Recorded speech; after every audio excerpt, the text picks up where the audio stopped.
Continuing our coverage of PagerDuty Summit here at Pier 27 at the Embarcadero in San Francisco.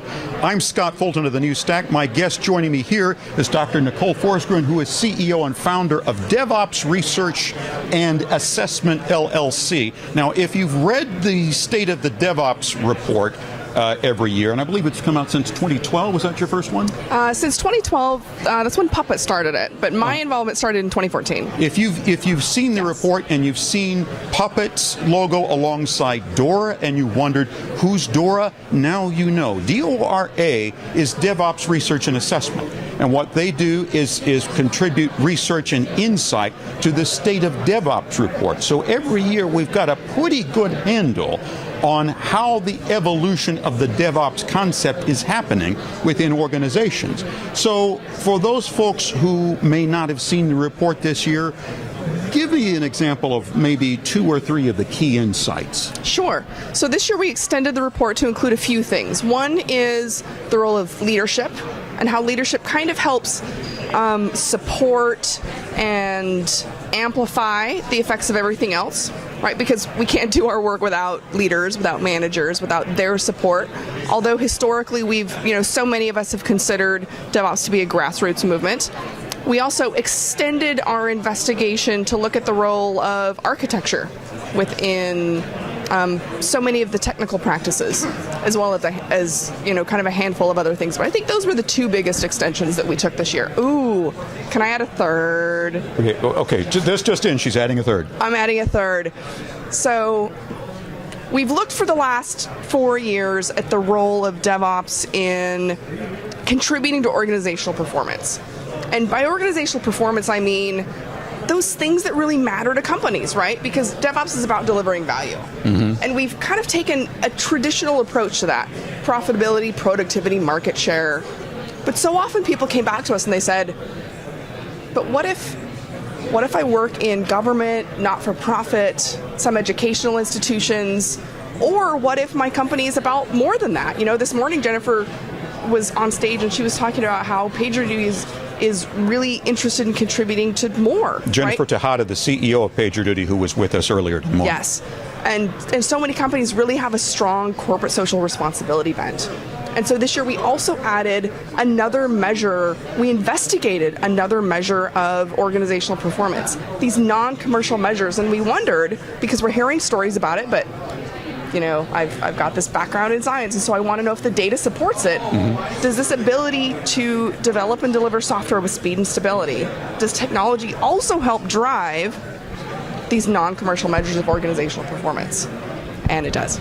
Yay! Now, one of the things I found fascinating about the report, you had a kind of a supposition which you backed up with some evidence. The idea that there may be organizations, including in the not-for-profit sector, including the public sector, that don't really know exactly how automated they are or whether their performances indicators are as good as they possibly are, by virtue of the fact that automation takes these subjects off the table for them. If they're not something that's top of mind, it's because they're working smoothly and they just don't realize it. The things that are top of mind for them are often the things that are about to come off the rails or are coming off the rails. So are you talking about the section of the report where we asked about manual work? Yes. Oh, that's so good. So I love that you brought that up. So we included in the section of the report questions about the amount of manual work that companies do. Mm-hmm. And I love that you pointed out that kind of distinction there, because so many reports right now kind of hint at the percentage or the proportion or the amount of automation that companies do. And from a research standpoint, you really can't get to that. We just can't measure it, and here's why. We can't ask people how much automation they're doing. Because how much automation are you doing? How much automation Hands are up you doing? if you're doing more than 50%. Hands up. People? Anyway? Here's the thing, I can't ask you that, because think about it. When I automate something, when you automate something, mm-hmm. I automate it, and I'm super excited about it, and I'm super happy about it, and I know how much I automated. And I'm going to know about how much I automated today, and maybe this week, maybe this month. Let's be real, probably not.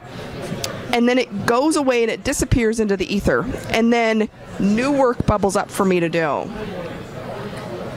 So I'm never going to know. I'm never going to have a really good handle of how much I automate. Okay, now, so people then say, well, I can ask my systems. My systems can't tell me the percentage of work I have automated, because how do you calculate percentage? It's how much you measure it in newtons, Right. How much? Well, percentage is total of what you're doing over total possible. So systems can tell you how much is total, like raw number of automation, whether it's like number of applications or number of repositories in GitHub or something. And if we were to judge in terms of number of possible things, possibilities is only increasing. Well, that could give you a false indication that you're automating less and less. Well, but you can't capture your denominator. Sorry, that's like a school word. You can't capture the number you divide by, because your systems can't tell you how much work you're doing manually. You don't know the percentage. And so what we did, so basically, like anyone reporting that number, how much you're automated, like we can't measure it accurately. We can't come up with a really good measure for that.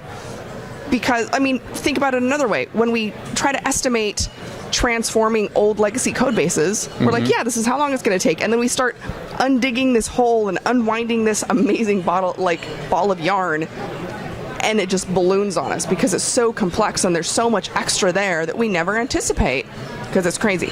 So what we did instead is we flipped it. We asked the other question. If instead I ask, how much manual work do you do? Oh, I can tell you that all day long, right? You can tell me that. You can tell me that.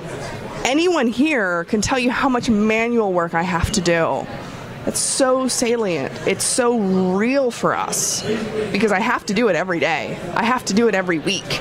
Even if it's something I only have to do once a month because it's some like batch job or something, I will be reminded of it regularly. Even if it's like a yearly audit, I might forget about it, but then I will be reminded of it. So that's how we measured it. But since the nature of work is always evolving, can't we assume that there is always some form of manual work that will always be absorbing people's time, and because of the way work works, will always absorb as much of people's time as there is, so there will always be an assumption among people, oh, I've always got more and more and more to do, even if that isn't really the number of jobs or the number of tasks that is actually increasing, even if the actual burden on them from a quantitative standpoint is not increasing. So there will always, there's a difference there. There will always be work to do. There will always be things to do. But is it manual? And so we broke it down into a few categories. We asked how much of their configuration management they're doing manually. That's not a good thing to be doing manually, because there's so much opportunity for mistakes. We asked how much of their testing they're doing manually. Now, specific certain types of testing should be done manually, but there are very many categories of testing that should not be done manually. We asked how much of your change approval process are you doing manually?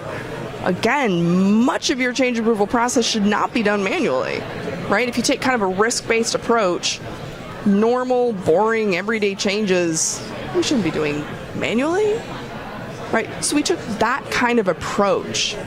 Now, very much of our work should be done manually. If I'm a dev, if I'm a coder, yes, I should be doing novel, innovative, interesting, creative work, value-add work. That's manual work, that's work, absolutely. But the things that are rote, the things that are predictable, the things that are not particularly value-add, let's automate that as much as possible so that I free up my time to add value to my organization. Let's do that. At the new stack, we get into the weeds with respect to processes and things like configuration management. We talk very, very into the nitty-gritty about the technology that underlies that. We get so deeply into the weeds sometimes that I sometimes fear that we're about to be raided by the DEA at any moment. But what typically happens with respect to configuration management, there are a number of tools that we have been spotlighting here recently. Maybe you've heard of them, maybe you haven't.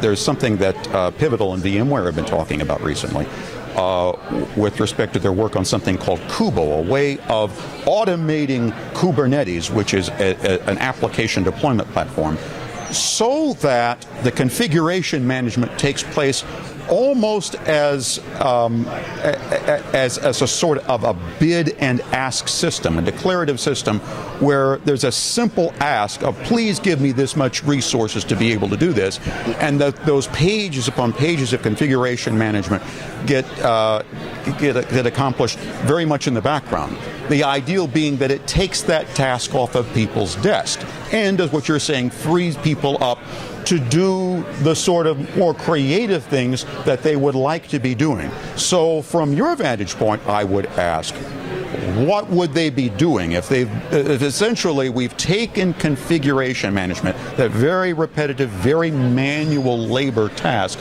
off of people's desks and made that much more automated than it was? Then we've got operators who really do see some digital transformation and say, I got a lot of time for lunch now that I didn't have before. What do they find for them to do that engages them and that gets them working more with developers and that gets them more operating in the DevOps spirit? So there are a few things, right? First of all, let's point out that in order to do really interesting work and solve problems, we need space. We need time, right? We can't be always operating in this race pressure culture, right? So sometimes you just need a little bit of time and a little bit of space to like give your brain some time to think, right? So it frees up some of that time. It gives you an opportunity to solve problems, to debug, to troubleshoot, to think about and look at your environment and look at the really interesting problems that keep coming up and look for solutions and create opportunities and reach out to the business and reach out to the devs and look for opportunities to find new creative solutions to solve. Because automation's not good for that. Automation is very, very good for rote tasks, repetitive tasks, predictable tasks. People are very, very good and better optimized for creative tasks, novel tasks, new work, different work. And then once that becomes repetitive, then automate it and turn it around. Yes, that's an interesting point, because what happened in the history of computing that essentially the main problem that computing was created to solve in the 1940s and 50s was to handle repetitive calculating tasks. That was the whole purpose of the thing.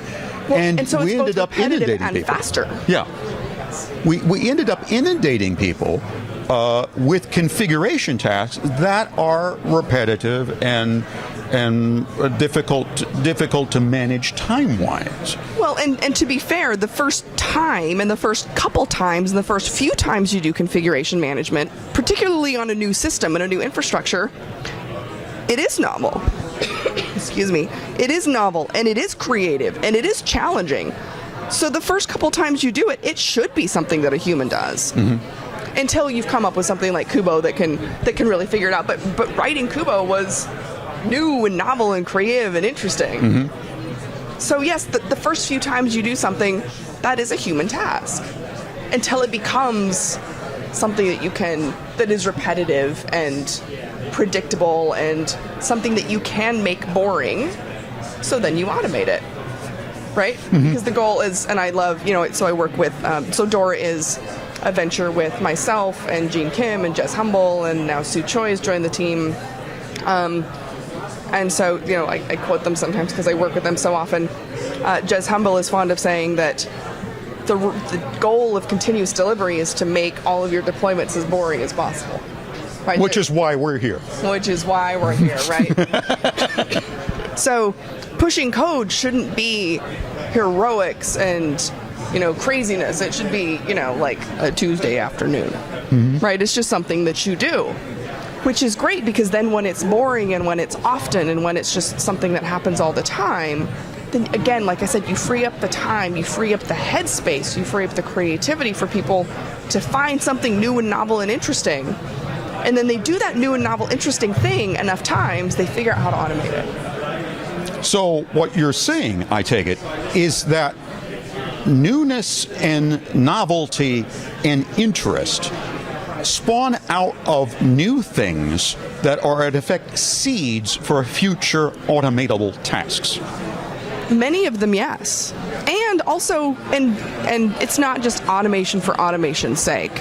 It's automation and novelty to drive value for a business, right? If I go back to what I said, one of my favorite things out of the State of DevOps report this year, we're driving value for business. We're delivering value and features for customers. We're making things better for our end users.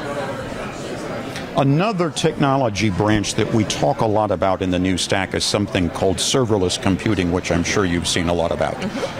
And when the proponents of serverless computing speak with us, one of the things they like to say is that serverless is a good idea because it abstracts a lot of the operations characteristics and the intricacies of operations away from the software developer, who no longer has to think about these things anymore. He can essentially, he or she can just build code on top of a platform that she can essentially trust to be operating at a respectable level. And all these things about the SLAs will be handled by the operator, which leads me to think, doesn't that concept work against DevOps? The idea that of more collaboration, of greater exchange of the key performance indicators that both sets, that both departments actually need. If we truly adopt serverless, aren't we stepping away from the goal of DevOps? I'm going to ask you back then, what's the goal of DevOps? Is the goal just for people to talk to each other? I think if you're asking me, the goal of DevOps as it has been articulated to me is to enable software development teams and operating teams to work on the same page to deliver a service, so that even though they are doing what they naturally do, one is conceiving the process and one is monitoring it. One is developing, but if one is nurturing the process and one is facilitating it, they are working together on the same page toward the same goal at the same time, rather than alternatively or alternately, one building a process, handing it over to the other. There is concert there. There's coordination that we don't see in many organizations, House and Senate, and as a result, we see one development job taking place. So my point being on serverless, if we put a layer of abstraction between that and say, okay, serverless developer go sit in a corner and not worry about ops for a while, it seems like that works against that goal as I have described it. And if anybody else disagrees with the way I've described it, and I'm sure some of you will, please say so in comments. I disagree.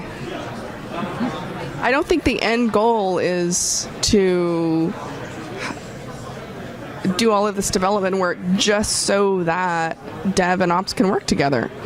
Okay. I think dev and ops are working together so that we can deliver value to our end users and our customers in the business. The goal being not the collaboration, but the delivery. Yes.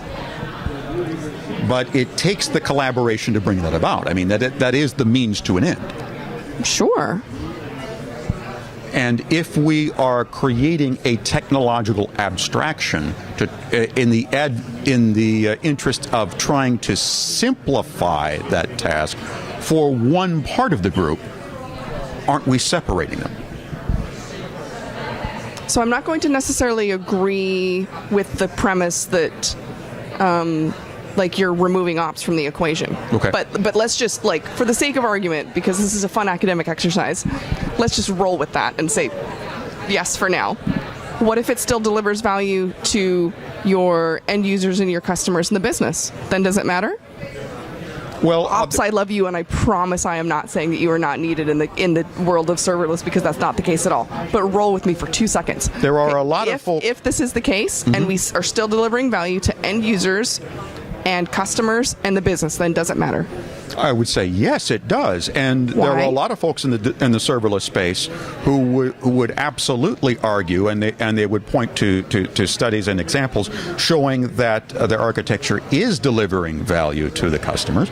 Okay. So then that being why does the it matter? essential goal, you're saying that if we've achieved our goal, but we've made what my father would have called a Fulton U-turn in order to get to that goal. So people in so-called no ops are also allegedly, again, this is not totally true, and I don't really agree with it, they're, for sake of simplification, are allegedly getting rid of ops as well. They're not really, they're shifting the job roles and job duties, and people kind of hate that term also.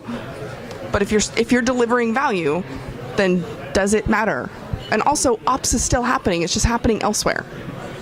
You're just shifting and reallocating and moving those job duties. If your question is valid, and I would propose that it is, that the end goal is creating value for the customer, then we could reimagine ops any number of ways and reach that same goal and declare ourselves successful. That is exactly what DevOps does. It reimagines ops and it reimagines dev. Look to what ops was 15 years ago. Many ops professionals, who back then were many times called sysadmins, were doing very little coding. Or what they would consider dev work, right? They were doing some scripts. They were doing a lot of scripts, but they wouldn't consider it dev work. Many of them would not classify it as development, even though it was a lot of scripts. Now many of them are realizing that they should self-identify as developers. Now, look at what development's doing in the DevOps world. They are necessarily needing to understand ops in order to build systems that scale, and systems that can handle distributed systems, or applications that can handle distributed systems, and many other things. So we are necessarily, and plus test, QA, right, to be able to handle, again, distributed environments, scalable environments, right? You can't just test in like this tiny little silo, like, right? You have to be able to handle all of these cases. So I don't think the reason we do DevOps is so that dev and ops and everyone in between collaborate better. I think we do DevOps so we can deliver value to organizations. I don't think Capital One or ING or USCIS or any of these other companies are investing in technology and digital transformations so their devs and their ops can go do lunch. So I think they're doing it because they want to make a bunch of money and win market share. What, lunch sounds awfully good right now. Yes, it does. And I will do lunch with any of those people. But what you've effectively just said is that doing DevOps can take any number of shapes. It can go any number of directions, and eventually leads to that central goal of value deliverance to the customer. Yes. Organizational performance, profitability, productivity, market share, effectiveness, efficiency, delivering value, and achieving mission goals. And drinking plenty of Diet Coke. And I love Diet Coke. Now, your partner in the State of DevOps report, Puppet, produces a Path to DevOps paper. And one of the things they talk about as a roadmap for organizations that Puppet advises to embrace a DevOps concept is to standardize around tools, to find the set of tools that works and pick that set and standardize around them. Which is interesting from a software development standpoint because there are people from so many different backgrounds who have a variety of tools that they would use. If the goal there is best met by standardization, which is step 2 on their process, pick one technology path that works and stick with it, then doesn't standardization face a real test in organizations that have different paths, different ways of doing different things, like what I would call the organizational fingerprint. Inevitably, they're going to be standardizing on different tool sets, and not everything is going to come together in one nice new stack. It's not going to be an easy batch. There's going to be one company that has a specific methodology based around a specific tool set. Maybe that's a good thing. Is it? So I have a difference of opinion here. There are many studies, including some that I've done and others that I've read, including the 2017 State of DevOps report. We actually find that empowering your teams to choose their own tools is predictive of software delivery performance. So empowering organizations to choose their own tools, the organizations' teams, the teams within organizations, not necessarily the organizations as a whole, but the individual groups to choose their own tools. And by teams, if you're discussing that from an agile standpoint, you're talking about 5 groups of 5 people. No, I did not say that. So now this is a very, very careful trade-off, right? So when we studied this, it was within the context of these teams understanding what the common goal and what the common output was, having fast feedback, and there still is this trade-off, right? So a good example of how this works is at a place like Google, where they do have a commonly supported, standardized is still a tricky word, but they do have a common supported standardized stack. If you develop within that stack, you have a lot of support. Technical support, right? If you develop, it's easy, everything works, like, you have all the things. If you and your team make the educated, informed decision to develop outside of that stack, because you are the experts, right? There is the assumption and the trust that you are the experts, and if you have chosen to develop and create something outside of that standardized technology stack, it is for a reason. Now, if you do that, that means that you no longer have all of the scaffolding and support structures, and you therefore have to do your own, at least some degree of your own support outside of that. So it's like, yeah, you can do it. Realize this will come with like extra work. And so that's sort of how it kind of helps get around sprawl. Is that extra work, can that be called a work tax for those people who roll their own, if you will? Sure, possibly. Yeah. But it's not a bad idea necessarily. Right, not a bad idea necessarily. And it's so much better than, this dictatorial, present to me your idea. Oh, you have carefully thought about this. Here's all your arguments about exactly why this should be considered. No, absolutely not. You must stick within this standardized tech stack that we have, because A, it's completely discouraging and unempowering.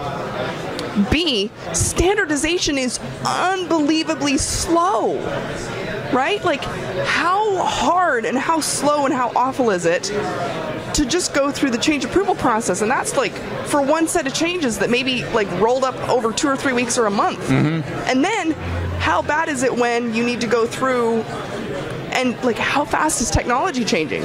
What if it really is the right decision and you're on this pre-approved stack that was approved, I was going to say 6 years ago, but even 3 years ago.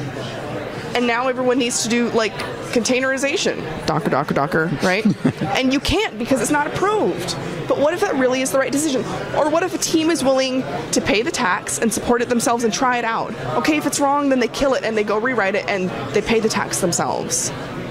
Okay, so 4 years ago in organizations, there had to be a point where somebody had to be the first to try the Docker movement. Yep. And they had to realize, okay, we're jumping off a cliff a little bit, but we think we've got hang gliders and we think we'll go the right direction.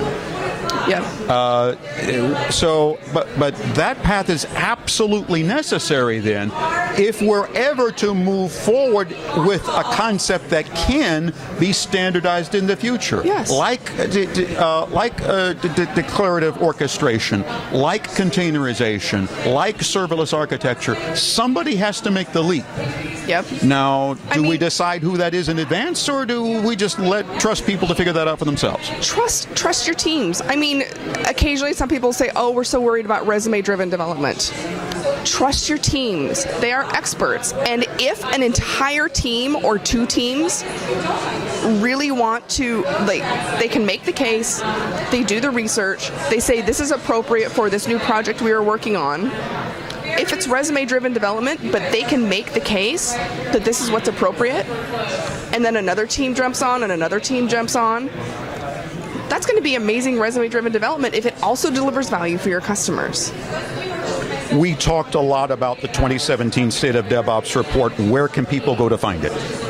It's online. You can go to DevOps-Research.com, and the tab at the top has, there's a research tab at the top, and we actually have all the last 4 years of State of DevOps reports available. I want to make sure that everybody heard the URL because there's a lot of noise in the room. So DevOps? Sure. DevOps-Research.com, and up at the top is a tab for research. Very good. Doctor, thank you very, very much. Thanks so much. This was educational. You've taught me a little bit while I've been sitting here and given me a lot of things to refocus and think about, and I hope it has you too. For the New Stack, I'm Scott Fulton. Keep it tuned where you are right now for more during the day from this ever louder